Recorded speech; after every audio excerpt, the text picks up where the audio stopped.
Power 95, where music lives. The views expressed in the following program aren't necessarily those of Power 95. Ladies Room comes to you compliments. Renwick Thompson and Company Limited, agents for Western Union. 2 times 2 is 4. 2 times 3 is 6.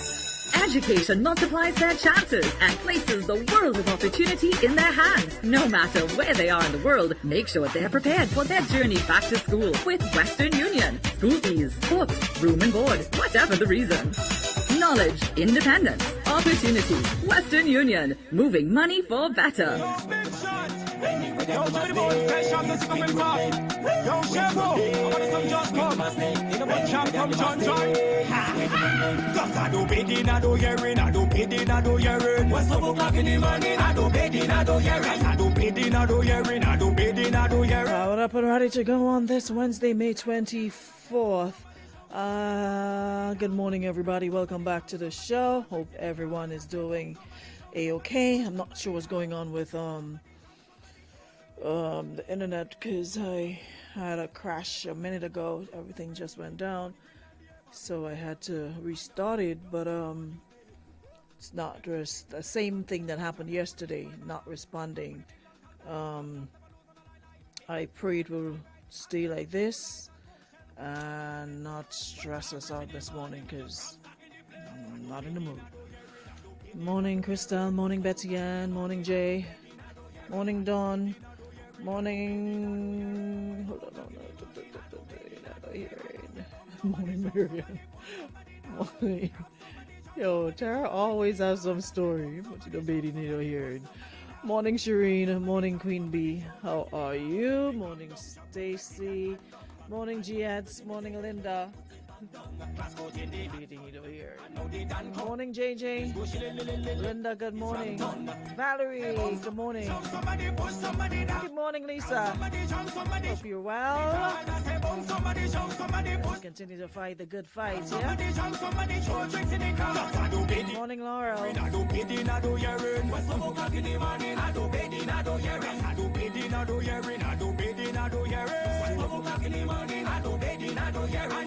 Somebody shove, somebody push somebody down. Grab somebody, jump somebody, throw drinks in the crowd. And I say bong, somebody shove, somebody push somebody down. Grab somebody, jump somebody, throw drinks in the crowd. All that embedded in here. Good morning, Jennifer. Happy Wednesday. I swear I got up this morning feeling like Thursday. I don't know why, but today feels Thursday-ish. Kevin asked, what's my take on the soca so far? Morning, Marlene. Honestly, I think we're off to a good start. There's some really nice groove. It'd be nice if we could just go down a little more. I think we have 118 BPM, that one with Boise and Valine and the others, but Drink Bush. I would love to get some sweet grooves like 105 and 110, like really sweet, because we got some artists that can hold in notes, like this dude. Hold on.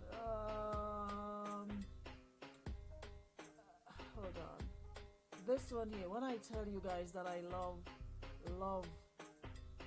love this song, y'all have no idea. And then we've got a new one that's exclusive to Power 95. I'll give you a little taste of it in case you missed it from Dash. This one right here from Juice. Juice has been so consistent over the years, but I don't know what else he needs to do or what else is missing. Because to me, his vocals, his everything is always on point.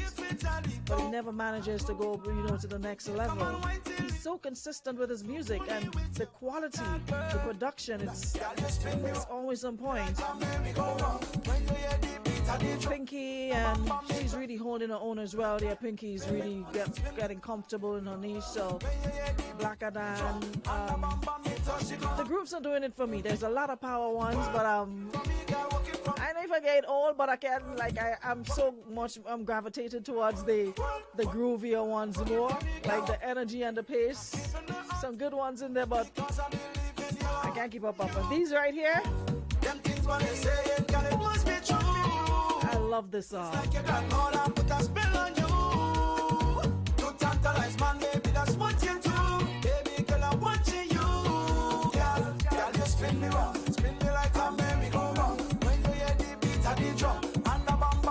this one. And then Just spin me round, spin me like a merry-go-round. When you hear the beat of the drum, and the bam bam it touch it on a this one.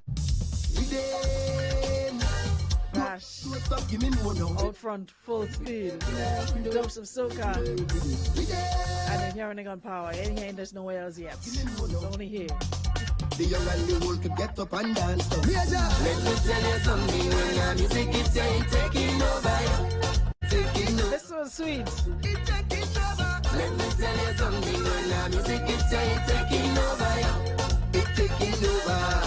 It's taking. They think you drink something, but this soca music have you overdose. It have you over. Let me tell you something, when your music is taking over. I was raised with tales from the greats, from when cassette not be played so loud. Studied the greats like a playbook, and I memorize every play cause them paved the way from when the mic was a broom, mommy center table was the stage, oh lad. The household was the audience, I used to rip up the place from them early age. Now we up in the parties, responsible for the madness, hey. We feeling so happy, and ain't nobody can stop this when you say rhythm up, ulelelelele. And if I tell them wave, they go wave, if I tell them jump, they go jump, and if I tell them sing, they go sing away. Let me tell you something, when your music is taking over. Well, you know I'm going to the Dash feel like you have a man of a factory and they just pelting out tune every year. I'm yet to hear a song from Dash that I don't like. That have me like, okay, next. From the time this guy started, I'm yet to say next to a song that he produces. The song always carries a story. It's not all about wine, joke. You know, it's a story. Yeah, that's what I love about him. Reminds me about Bungie. They're like storytellers in the music. They're not getting a whole lot of hooks, but they're getting a lot of lyrics. I love that woman.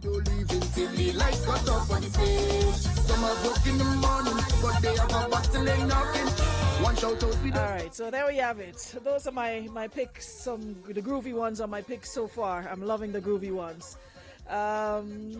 What's the price for groovy this year? I ain't too sure, you know. I know the power is 180 in cash, and is it 20 in kind, something of that sort. But I'm not sure about. I think there is, but I really can't remember. If anybody knows, you can throw it in the chat. Leisha Burton, you said you celebrated your birthday yesterday. Well, I trust you had a good one. Shout out to you. I think we're in what, Gemini season? Yeah. You confuse people. We're about to deal with them for a couple weeks. Morning, everybody. Welcome, Jackie. Jackie, you're a joker, yes? About song. 10 years no lie. Most of you just writing song for you. Song can come on the radio. Morning, Sonia. And it's her son's Javid birthday today. So your son fresh. Sonia, tell your son be a big woman, eh? All right. Happy birthday, Javid. Hope you have a great one today. Enjoy your celebration, and I hope your mom makes it even more special for you. Fresh little boy. Anyways, guys, I Smiles, good morning. Morning, Glendolyn. Shout out to all the folks tuned in via YouTube and, of course, listening via radio.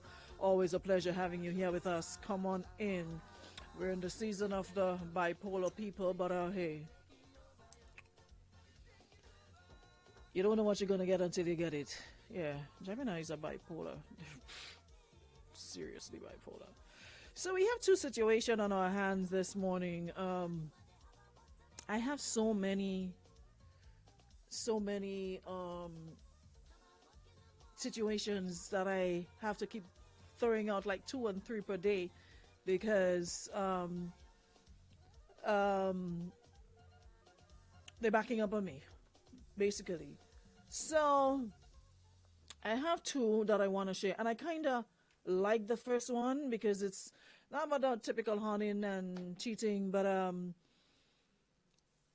it is a conversation that we don't seem to have.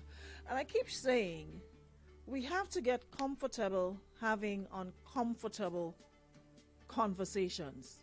We have to stop glossing over everything and just having the feel good, oh, I love you too, or you look beautiful, or you look handsome, what do you want to eat, let's go out. We have to go beyond that. We have to go deeper to find out what people really want.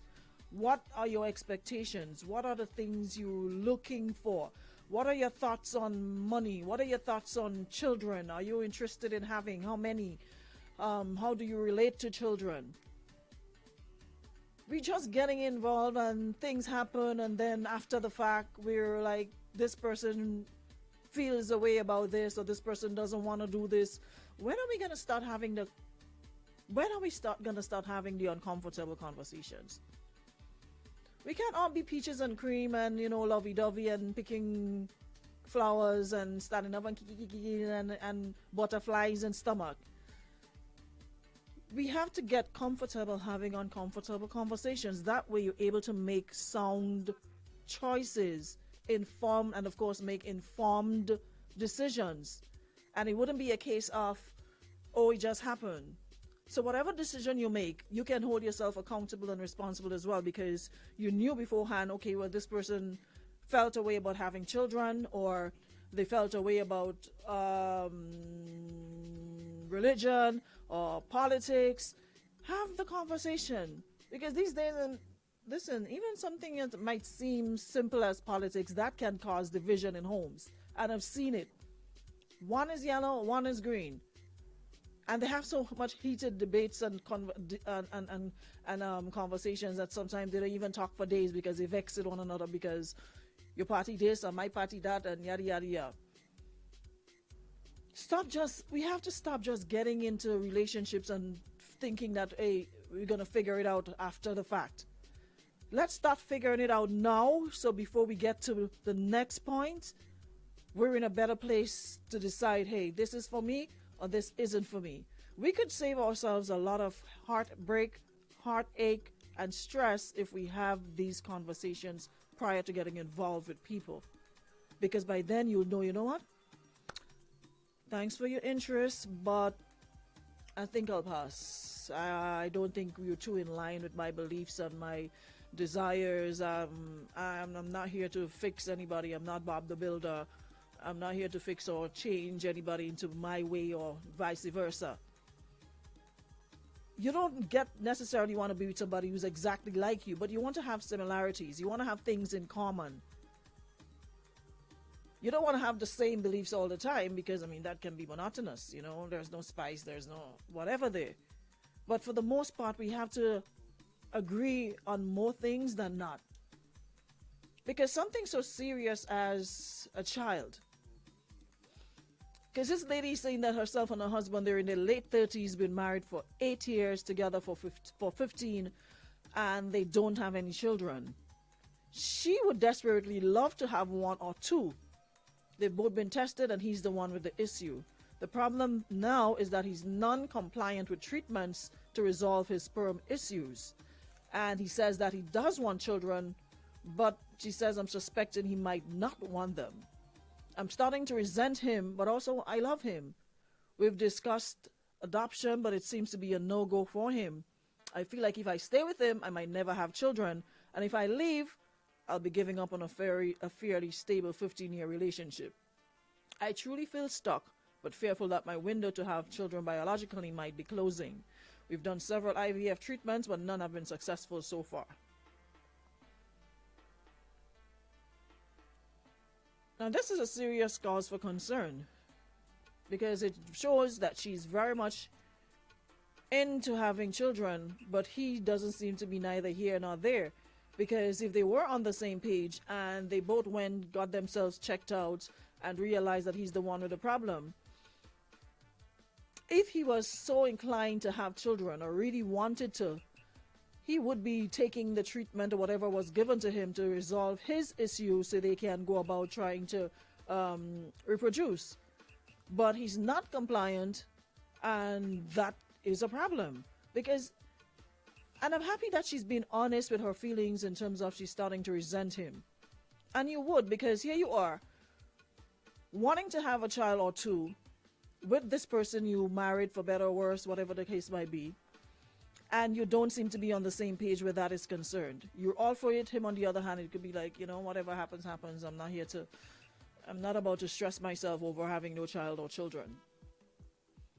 So going so far as to get tested and realizing that he's the one with the issue, of course would make you resentful when he's not doing what he's supposed to do to resolve his issues.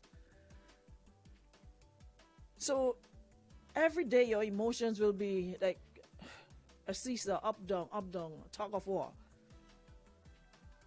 Because if it's something that you really want, and according to you, your window might be closing, and he does not seem keen on it or doing what he's supposed to do, of course that will cause issues. Now, I'm not going to tell you stay or leave. That is a decision you have to make. Which one is more important to you? Is it a deal breaker? You wanting to have children, is that way more than how you feel for him or how you feel about your relationship? Which one is it? Because like you said, the window is closing, clock is ticking. So you're going to have to make a decision. You're going to need to, first of all, have a conversation with him to see where his head is at in terms of, is he prepared to help the process, or is it neither here nor there for him? What are you going to do? And I really feel bad for somebody in that position, knowing how badly you want something and your partner is not supportive, is not concerned. I honestly feel for her. But at the end of the day, you're going to have to make a decision. You're going to have to decide whether or not you stay or you leave and find somebody else that can get you pregnant ASAP and you can have the child you want.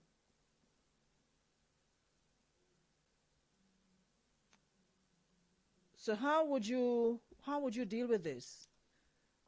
What would you guys advise her to do? Should she stay? Should she go? Should she try to talk it over with him and find out what's the deal? Because if she continues to stay, sooner or later they're going to head down to Divorce Street anyways. Because over time, and as how... What you looking for? Oh, yeah. As time progresses, you're going to get to a point where, according to my friend, her eggs won't be eggs in. So at some point she's going to harbor way more resentment than love for the gentleman.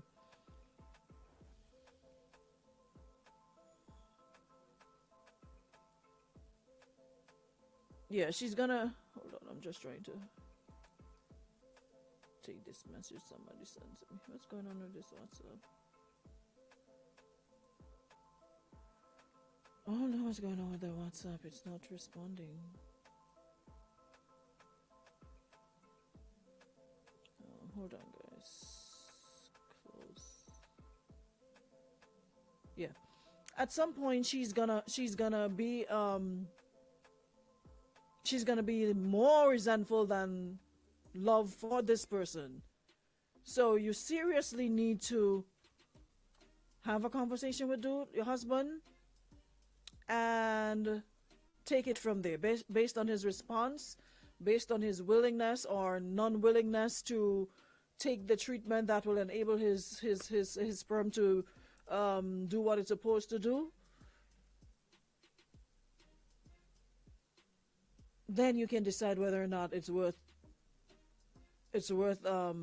fighting for or leave it alone. So what would you do? Because I'm sensing you're afraid of running out of time. So I'm not sure if you have the patience and the will to keep working on him for alternative means instead of running out on him. If you feel otherwise, just make your decision. It's really what you want, and can you be happy and live with it, with a life and without him?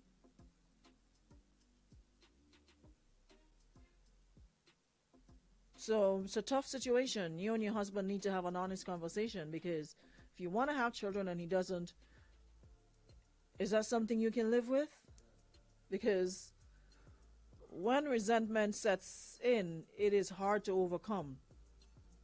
So if you're having difficulty doing it on your own, maybe you should recommend a therapist. Is he willing to do therapy to find out, well, why exactly is what is causing the hesitancy on his part for him not wanting to do what he's supposed to do? I'm really sorry that she's experiencing this, you know,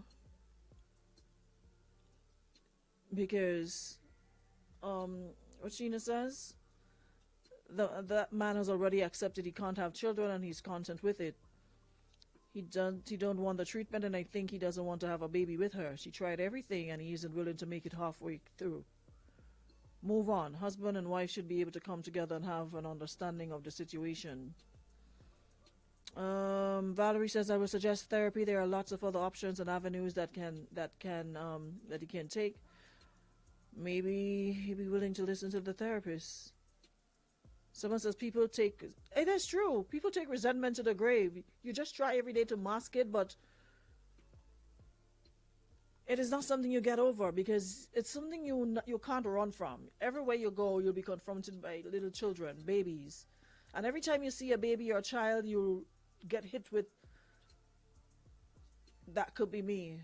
And he's the reason why we didn't have a child. So what should she do?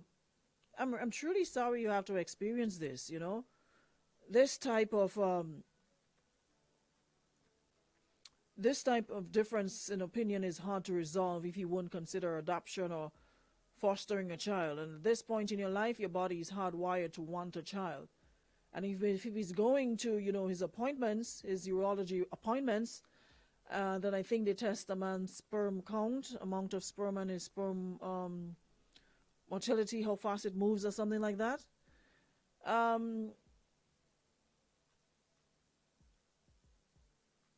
Maybe he knew he couldn't and just never told you.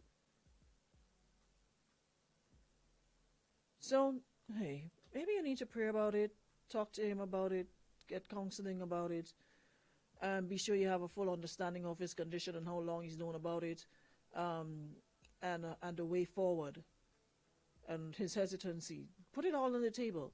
Express yourself. Explain how you're feeling. There are some people who aren't good at talking, but they're very good at writing. So if one of those who, you know, you express yourself better through writing, then do that.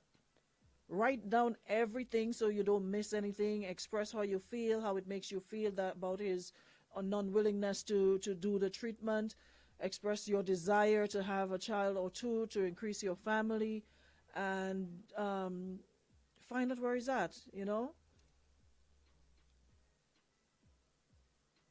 And like I said, you have to decide if that is a deal breaker, if it's something you can get past, or do you want to give up your relationship for a baby that apparently, well, from all indication, you seem to have a good relationship apart from this child, the wanting a child. That seems to be the white elephant in the room. Are you prepared to give up a good relationship because you want a child? Is it a deal breaker, or is it something you can work past? You guys need to have a conversation. Yeah?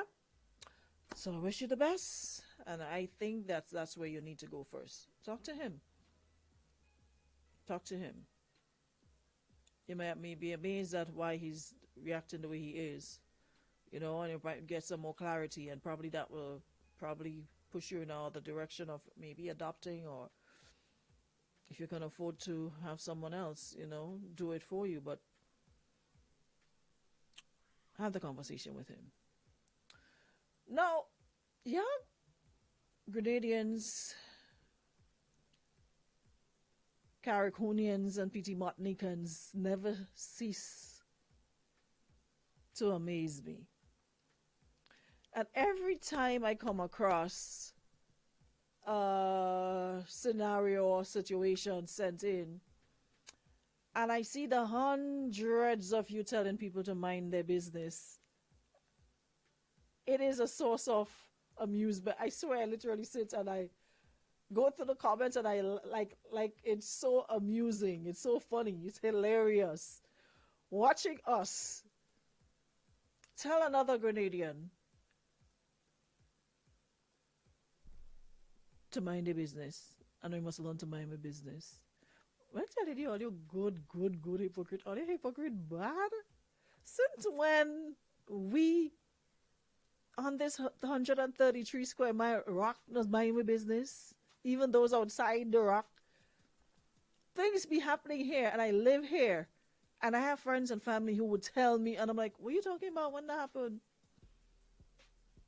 These are people living outside, and they know everything and who pregnant, who married, who there with who see who with who, and I'm here. And I ain't see nothing, I ain't hear nothing.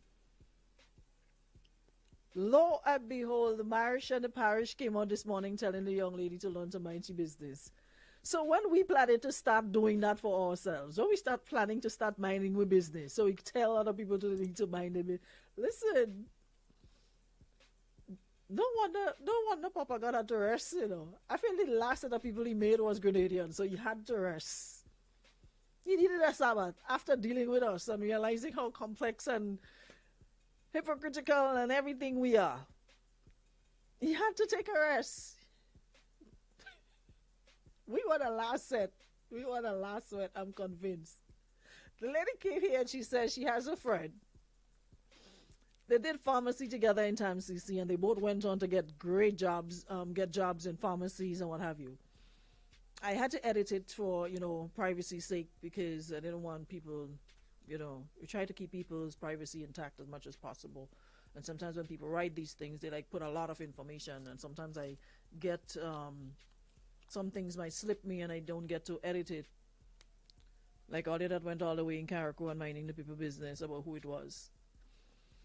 Me with all you and telling people would mind their business. You forget last week when the lady came here and was talking about the young man from Carriacou.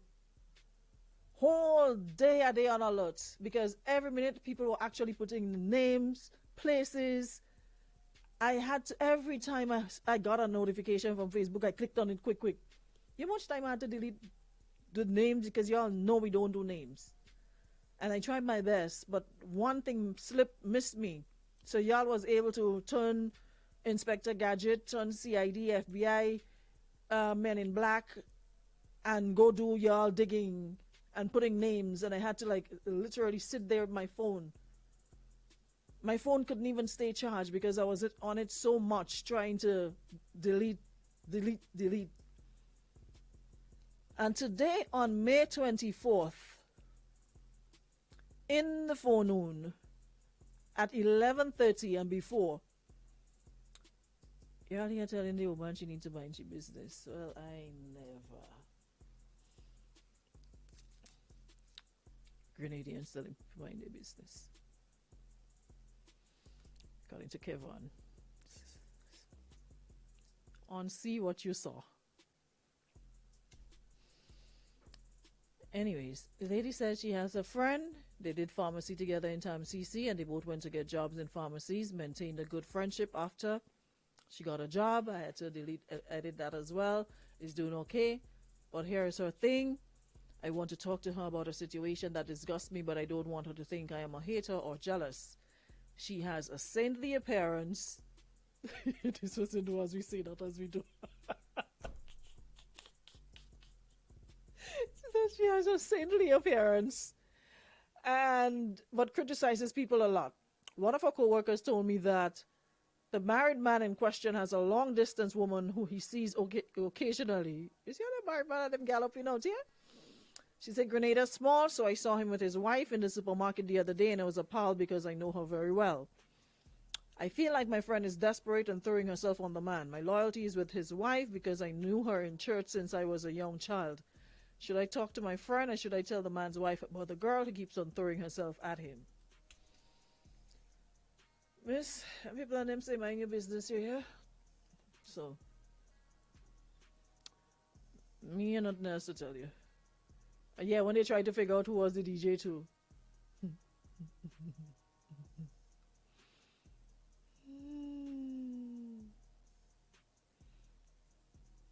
Kevin, that's not a scratch. Those are graphics. So me know what you see. So unsee what you saw, because you saw wrong. Those are graphics. So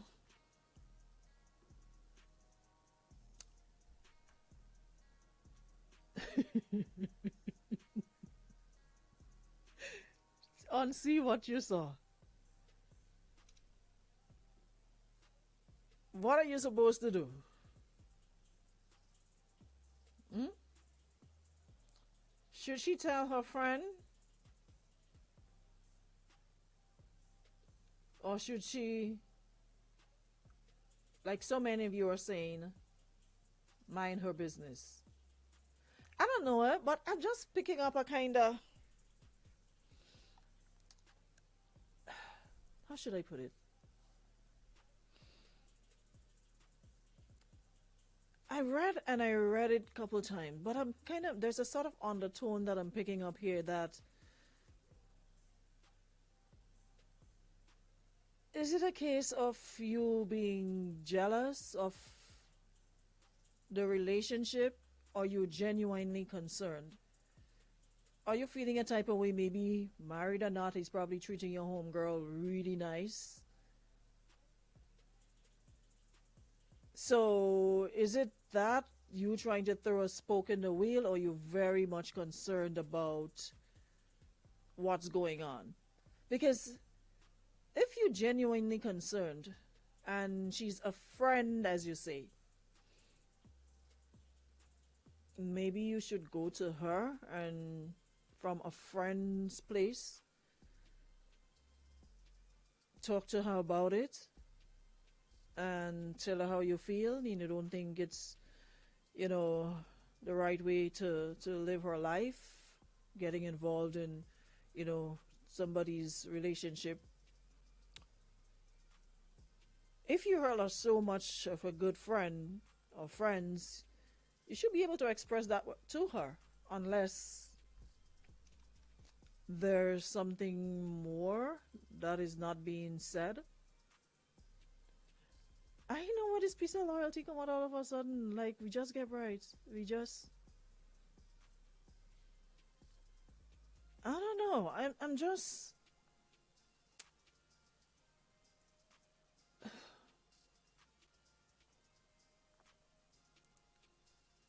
I'm just kind of confused. I don't know. I'm just kind of confused. I really think, because it's using words like you feel the friend is desperate and throwing herself on the man. How you know that she's throwing herself on the man and it's not the other way around? Like, so you go, you tell the wife, the lady don't even know for she's know what going on and just keeping she powder dry. She's neither here nor there for her. She has all she needs. She's stressing out herself over husband and who he with and who he not with. If you're that concerned and you want to tell the friend about it, yes. But I ain't sure how I feel about you going to tell wife. Because it's like, which side are you leaning on? Where does your loyalty lay? Because one, you're saying your friend, but your loyalty is with the wife because you knew her in church since you was a young child. Are you and the wife friends? Do you guys communicate? Do you keep in touch?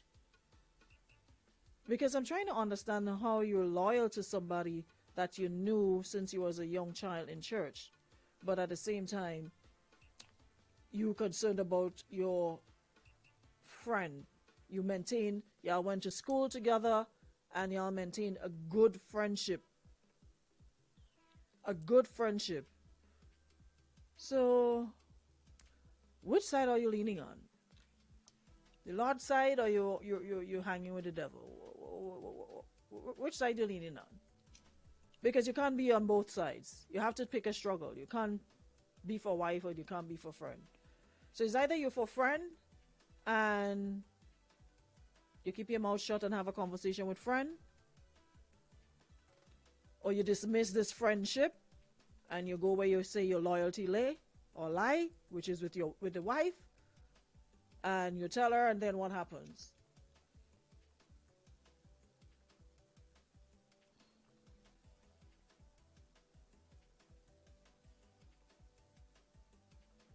She just as an educated woman that gets involved with a married man knows what she's dealing with. She ain't need anyone coming and play moral police. If the girl is your real friend, then talk to her. If not, you need to mind your business. It's a super man she wants.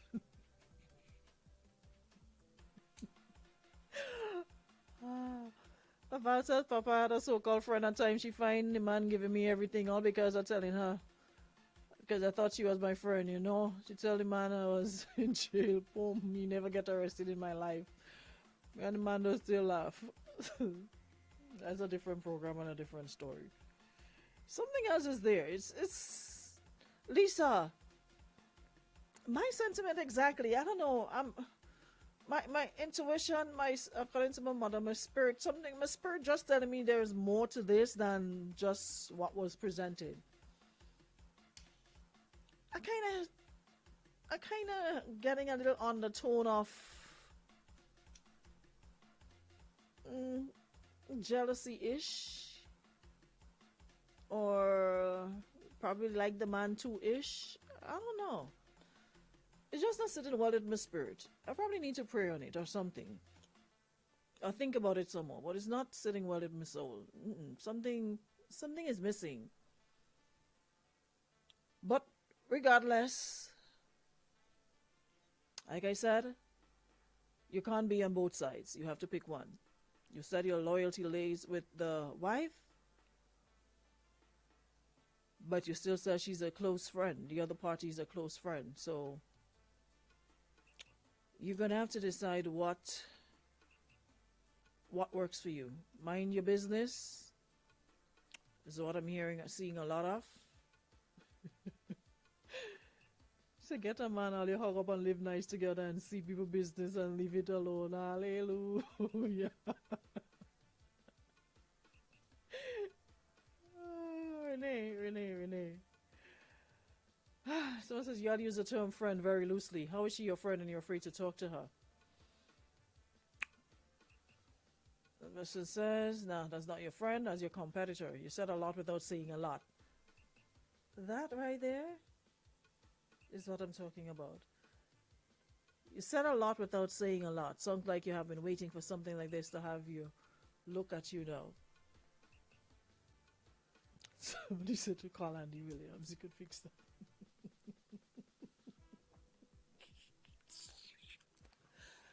I'm finished working. I'm so done. I fell up.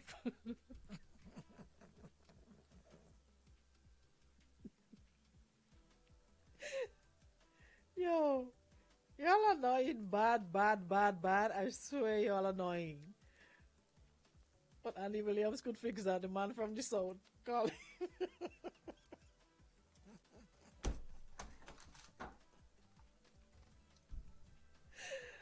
Oh boy. Somebody say boots on the ground could fix that. Forget it.